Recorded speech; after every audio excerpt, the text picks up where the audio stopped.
আসসালামু আলাইকুম। আশা করি প্রত্যেকে অনেক বেশি ভালো আছেন। আলহামদুলিল্লাহ আমার জায়গা থেকে আমি অনেক বেশি ভালো আছি। সো আমি আজ আছি আপনাদের সঙ্গে এমডি মাহমুদুল হাসান।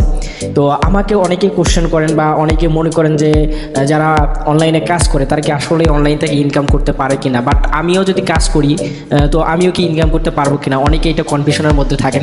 তো এই কনফিউশনটা আপনাদের ক্লিয়ার করার জন্য আমি আজ আসছি।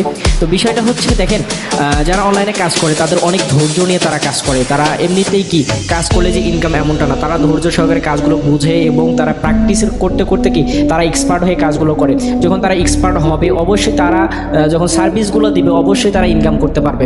সো আপনারা যদি নিজেকে এক্সপার্টভাবে তৈরি করতে পারেন তাহলে অবশ্যই আপনিও আপনার জায়গা থেকে কি ইনকামটা করতে পারবেন। আর হচ্ছে অনলাইন থেকে অবশ্যই ইনকামের সোর্স আছে, এখানে আনলিমিটেড ইনকাম, কোনো লিমিটেড ইনকাম নাই। যদি আপনার জায়গা থেকে আপনি প্রপারলি কাজের দক্ষতা অর্জন করতে পারেন এবং নিজেকে দক্ষ হিসেবে প্রমাণ করতে পারেন তাহলে ইনশাল্লাহ কি আগামী নিজের সফলতা নিজেই নিয়ে আসতে পারবেন। ধন্যবাদ। আসসালামু আলাইকুম।